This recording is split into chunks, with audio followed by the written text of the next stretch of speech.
सुप्रभात बच्चों। हमने इसके पहले पाठ जो है राजा का हिस्सा, उस पाठ की चर्चा शब्दार्थ और मुहावरे के द्वारा कर चुके हैं और आज हम करेंगे इस पाठ के अभ्यास और स्वाध्याय के प्रश्नों की चर्चा। लेकिन इसका चर्चा करने से पहले एक बार देख लेते हैं यहाँ पर कि शब्दार्थ जो दिया हुआ है, बाई चांस कोई शब्दार्थ अगर छूट गया है तो आप इसमें से चेक करके अपनी कॉपी में लिख डालेंगे, बराबर। प्रजा वात्सल, प्रजा आने प्रजा, वात्सल आने प्रेम, प्रजा प्रेमी, बराबर। स्वयं आने खुद, यथा संभव आने जो संभव है, भ्रमण आने घूमना, अत्याचार आने जुल्म, पुनः आने फिर से या दोबारा, थकावट आने थकना, कमजोर आने निर्बल या अशक्त, दिक्कत आने बाधा या परेशानी, उम्दा किस्म आने उत्तम प्रकार के, बराबर। अब बच्चों हम देखेंगे कि इस पाठ के जो शोध अभ्यास के जो प्रश्न हैं, उस प्रश्नों की चर्चा हम करने जा रहे हैं, बराबर। और आप लोग अपनी कॉपी में PDF में से देख करके लिखेंगे सुंदर अक्षरों में, बराबर। तो दिया है यहाँ पर कि निम्नलिखित संवाद किसने किसको कहा और क्यों। संवाद ने डायलॉग, कौन डायलॉग बोला और क्यों, ओके। तो यहाँ पर हम देखते हैं कि भले आदमी तुम यह क्या अत्याचार कर रहे हो। भला कहीं स्त्री को भी हल में जोता जाता है। तो यह वाक्य राजा भोज ने किसान से कहा क्योंकि उसके हल में एक ही बैल था। दूसरे बैल की जगह उसकी स्त्री हल में खींच रही थी, ओके। दूसरा प्रश्न है, जो कहना है मेरे साथ चलते चलते कहो, मेरा काम क्यों रोक रहे हो। तो यह वाक्य किसान ने राजा भोज से कहा। वह हल चलाना रोककर राजा से बात करना नहीं चाहता था। फिर नेक्स्ट प्रश्न है, भले आदमी इस प्रकार तो तुम्हारी पत्नी थक जाएगी या थकावट की वजह से कोई दूसरा कार्य भी नहीं कर सकेगी। तो यह वाक्य राजा भोज ने किसान से कहा क्योंकि उन्हें किसान की पत्नी पर दया आ गई, जो हल में एक बैल के साथ जुटी हुई थी, ओके। ये मोती तुम्हारे खेत में उगे हैं, इन पर तुम्हारा हक है। यह वाक्य राजा भोज ने किसान से कहा क्योंकि किसान के खेत में पैदा हुए मोतियों का स्वीकार करना उन्हें उचित नहीं समझा। तो फिफ्थ जो है, नहीं महाराज, आप इन्हें राजकोष में जमा कर लें और गरीबों की भलाई के लिए काम में ले लें। तो यह वाक्य किसान ने राजा भोज से कहा क्योंकि मोती राजा के परिश्रम से ही उसके खेत में उगे थे, इसलिए उन मोतियों पर किसान का हक नहीं था। और फिर नेक्स्ट देखते हैं यहाँ पर कि यहाँ दिया हुआ है, पढ़िए और चर्चा कीजिए। तो जैसे यहाँ पर देखते हैं कि जब आधा वर्ण, बराबर, कि जब आधा वर्ण एक वर्ण के साथ मिलता है, बराबर। जब आधा वर्ण एक वर्ण के साथ मिलता है तो उसे संयुक्ताक्षर कहते हैं। क्या?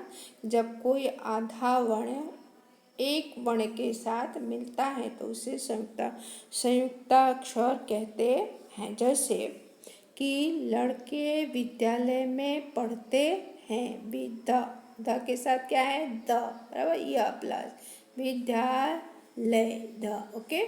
फिर दूसरा है, जैसे आप भिखारी द्वार पर खड़ा है, संयुक्ताक्षर है, द के नीचे आधा व है तो द आधा, द हलन है आधा पर फिर वह द्वार, ओके। फिर यहाँ शुद्ध घी मिलता है तो क्या है, द के नीचे ध है, बराबर, आधा द संयुक्ताक्षर तो ध प्लस द आधा द प्लस ध यानी शुद्ध, बराबर। इस तरह से बना। और उसके बाद फिर है कि अशोक चक्र हमारा राष्ट्रीय चिन्ह है। तो ह बराबर, तो हा के साथ क्या है, आधा ना चिन्ह बराबर। तो यहाँ पर संयुक्ताक्षर ह इक्वल टू हलन ह है प्लस न यानी चिन्ह। फिर ब्राह्मण भोजा एक ब्राह्मण पूजा कर रहा था। संयुक्ताक्षर यहाँ पर है बराबर आधा है और बा है, तो ब्राह्मण हुआ यहाँ पर। फिर उसके बाद है बनवीर का उद्देश्य राजगद्दी पाने का था।